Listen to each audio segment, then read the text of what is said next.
I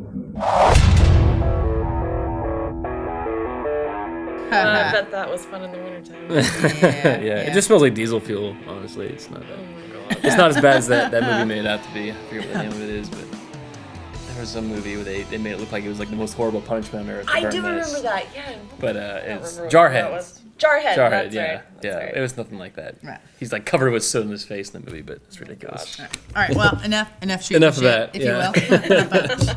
All right, so welcome to Veterans Nation. This is segment 16. I'm Trevor Scott, filling in for Mike Dowling. And I'm Michelle Ladd, filling in for Trevor. And I'm Kelly Smith. And in the words of the Terminator, I'm back.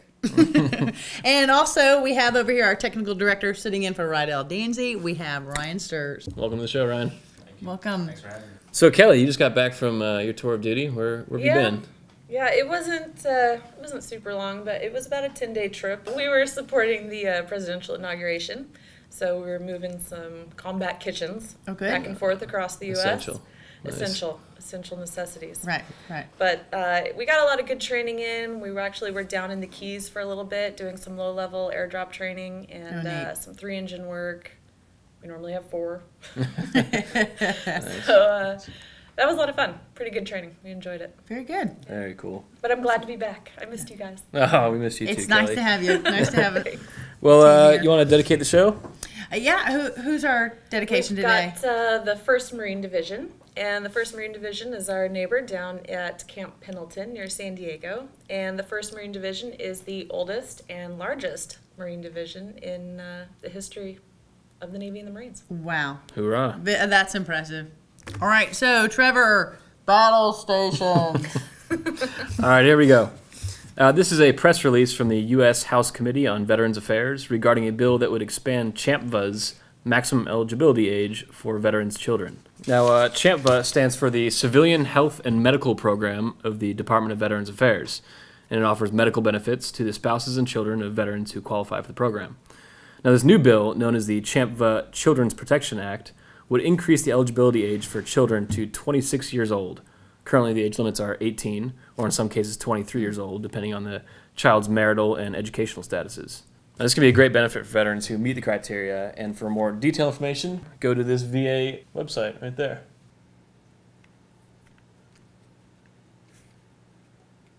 Thank you for that report on CHAMPVA, Trevor. Good stuff. Now, the difference between TriCare and CHAMPVA is my understanding that some are better off using TriCare rather than... That's true. That's true. It all depends on how you fit and meet the criteria of the 2 different plans. And speaking of the criteria, there are specific eligibility factors in order to get the CHAMPVA.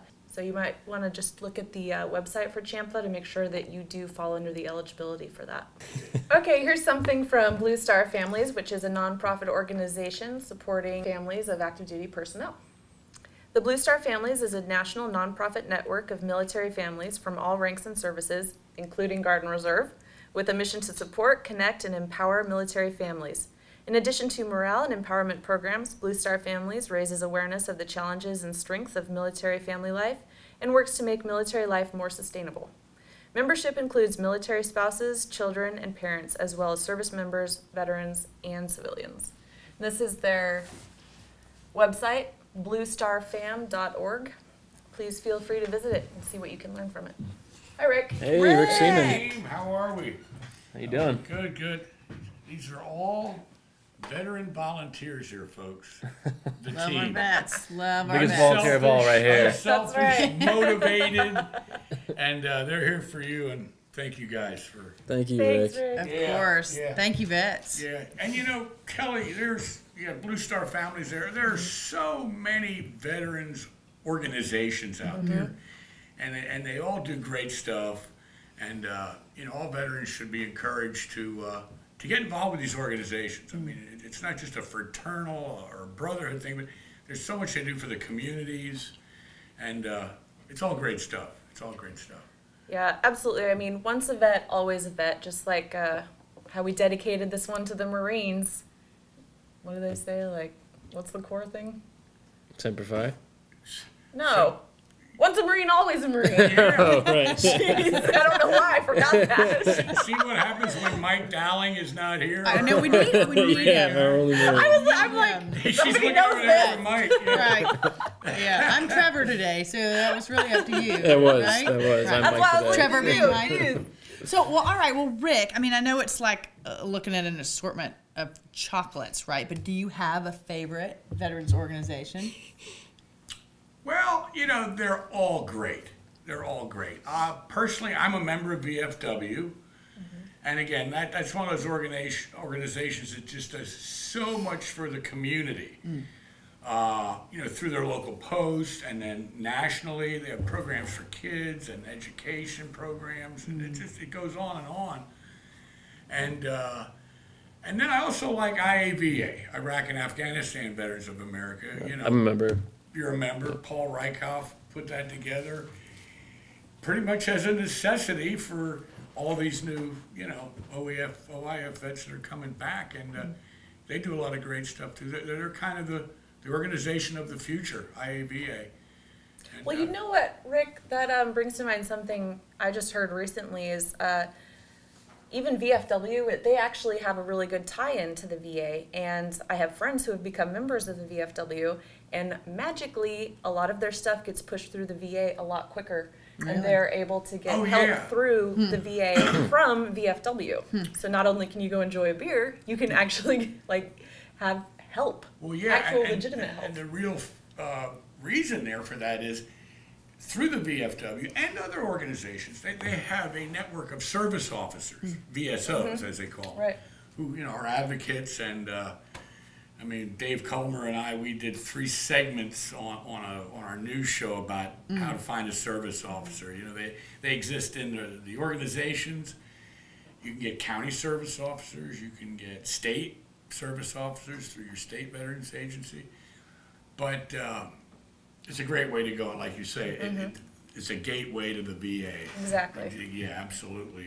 It's definitely more helpful than I had previously understood. Yeah, Okay. yeah, true. Well, now, Rick, we got a phone call to make, don't we? Yes, we do. Yep. We're going to get U.S. Congressman Jeff Denham. U.S. Congressman Jeff Denham. We're going to get him on the phone here. And All right, here we are with Jeff Denham, a member of the U.S. House Committee of Veterans Affairs. hi, Congressman Denham. Rick Seaman here, co-producer of the show. I'd like to thank you for taking the time from your busy schedule to talk to our veteran viewers and listeners here on the Veterans Nation. Rick, thanks for having me. It's always good to talk to you. All of our vets out there should know that you are, in fact, a veteran yourself. 16 years in the Air Force. Crew chief on 135s and C5s. Wow, congratulations. Well, welcome home. Thank you. Thank you.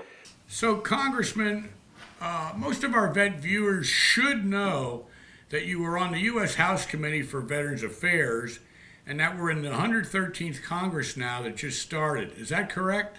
Yes, sir.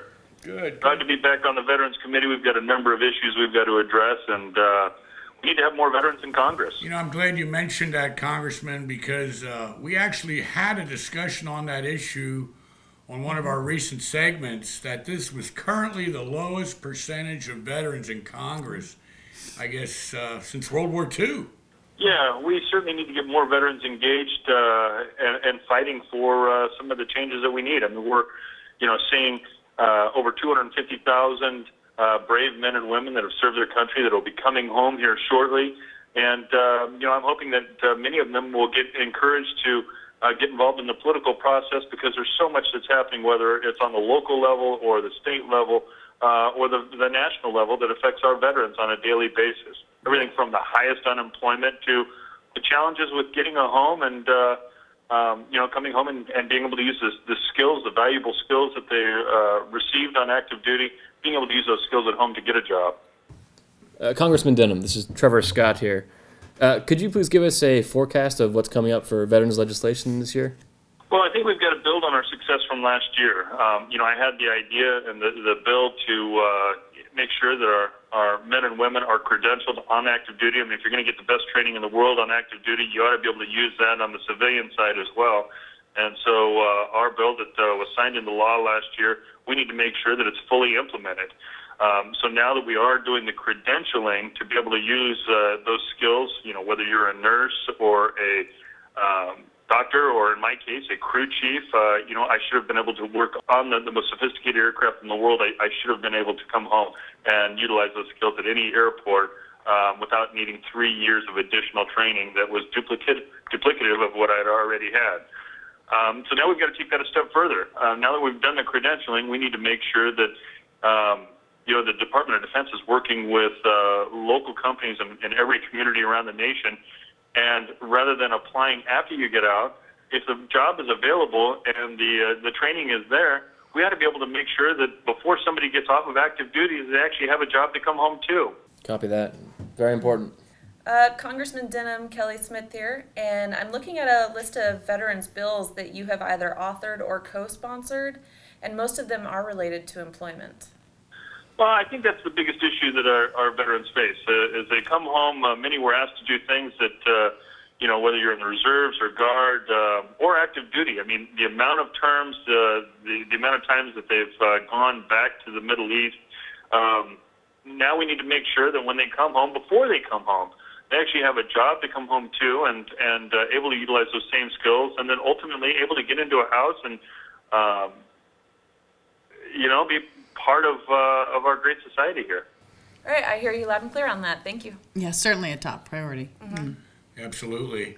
Congressman Denham, do you think these new bills and their markups and implementation will move through the House and Senate with relative ease in this new Congress?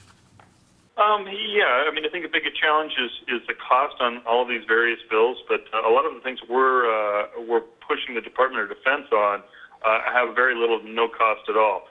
Just getting our men and women credentialed and being able to work with companies to get that gainful employment immediately should not be a big cost factor. As well, with veterans benefits.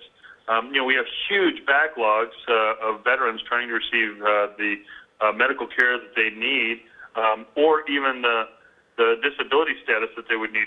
If you've been injured on active duty, why wouldn't you already have those claims processed through the Department of Defense, through the VA, before you even come home, rather than coming home and having to wait 6 months and getting stuck in a big bureaucracy?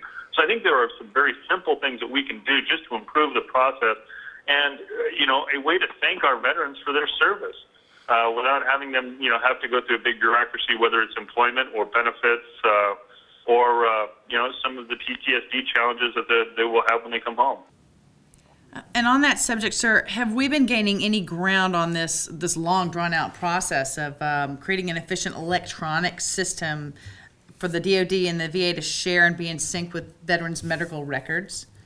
Yes, I think we're gaining a lot of ground right now, but I think we have two challenges. First of all, we need to get the Department of Defense in the 21st century using the capabilities and technology that we currently have. And then the second thing is actually making sure the Department of Defense, the VA, our local vet centers are all working together with the same information, so that you're not going through a big bureaucracy from each area of government. It should be a seamless process. Yeah, I think they call that teamwork. I've always found it ridiculous that I've still got to carry around my shot records from 20 or 30 years ago, in a little Ziploc bag that, those yellow shot documents that, you never want to lose. Why would we ever have to do that in today's day and age when everything can be put on the computer, and any VA center or clinic that you would go to should have those records up to date? Right. Well, listen, Congressman Denham, I thank you again for sharing your time with us, and I'm glad you're working for us, not only as a representative, but also as a veteran. Let's talk again real soon. You got it, Rick. Thank you very much for having me. Thank you, Congressman. Thank you, sir. Thanks so much. Time to march on out, folks. Vets, thank you again. Thanks for watching. Come on back for more. Welcome home, vets. Welcome home. Welcome home.